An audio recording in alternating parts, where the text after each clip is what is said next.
Hello everyone, and welcome back to episode 6 of covering Guts and Blackpowder lore. Today, we are covering the newest map in the game that also introduces the holdout game mode, Berezina. Before we begin, I get this information from the Guts and Blackpowder wikis and from statements from the devs themselves.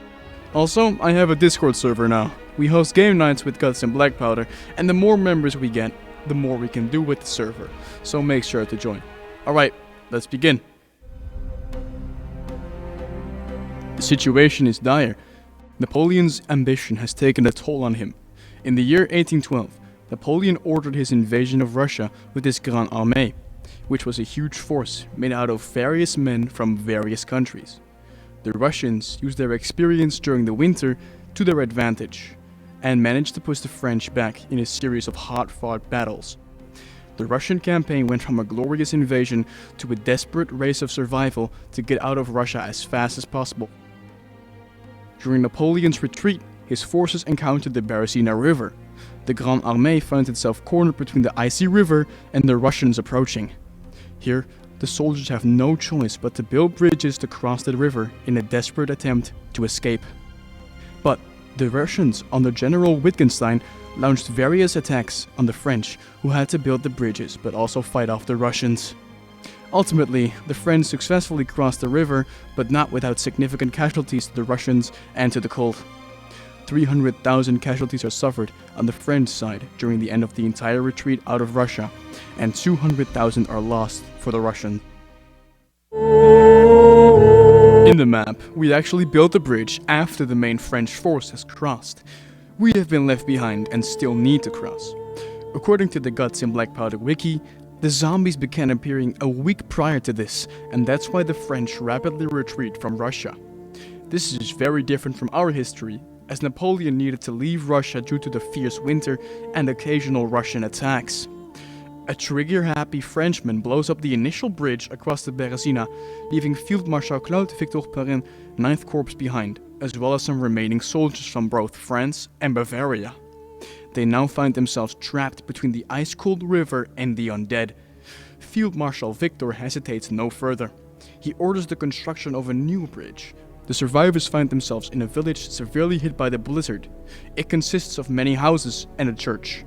In these houses, 2 notes can be found, but one of these is very damaged and I can barely make out what it says. I'll read the note that's clear first. It goes as followed. I write so as not to drift asleep, thus slipping away from this fire. There is no pass to be made across this forsaken river. We have been abandoned and left to smolder. We are men of Victor's 9th Corps and what stragglers from the former bridge encampment. The bridge was built and destroyed by a trigger-happy fool. Now we wait for the Cossacks to split us open and eat us alive. Victor believes of a construction of yet another miraculous bridge construction. I see no such conclusion. I fear I won't make it through this bitter night. I feel my strength wavering. The bodies of the stragglers have washed up upon our new encampment. They look dead, yet still hunger. That is for the flesh of their own brothers. Whatever affliction drives them is horrifying. They cannot be reasoned with. Every hour we lose more to them. If Dark Frost doesn't end it, they'll pull you away and the note ends here. The second note goes as followed. We live to fight. Wittgenstein's advance halted. Last night, great sorrow and dread was felt after the bridge was destroyed prematurely. We find ourselves trapped on the east bank of the Berezina. Then the text becomes too difficult to read for me, but it does mention something about being afraid of being picked off by the Cossacks, which does confirm the Cossacks, the Russian cavalry, is still ignoring the Blight and wants to kill the French. This note can be found next to a dead soldier's arm. Can you find out what the text says? Let me know in the comments.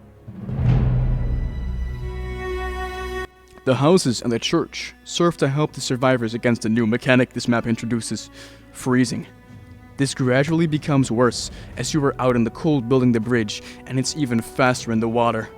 It takes about 4 minutes on land and 1 minute in the river. You'll take damage after the 4 minutes or 1 minute in the water, and you'll have a slow swing speed debuff. Occasionally, NPCs on a wagon go and achieve logs to continue building the bridge, and these are different NPCs every time. If you don't believe me, take a closer look. The bridge is built by using a hammer that can be picked up by any class and then placing the logs. When the logs are placed, they must be tilted correctly using the hammer, and this is dangerous as the zombies also come in during occasional hordes, much like Endless Mode. Skirmishes on the bridge and through the town occur. Men die to the cold and to the undead, but they push through. Once the bridge is completely built, other wagons will cross, including cuirassiers on horses. A piece of the bridge gets destroyed and players quickly have to fix it. Once it's fixed, the map ends, and players who contribute to building the bridge and save teammates get the Berezina light badge. That's right, you don't have to survive in order to get this badge. And during the original version of Berezina, Napoleon was meant to cross, which is his first appearance in-game. But it was removed because we are the ones left behind during the crossing of the Berezina, and it wouldn't make sense if Napoleon gets left behind, for him being the emperor. And with that, we reach the end of my video. Thank you for watching as always, and I'll see you next time.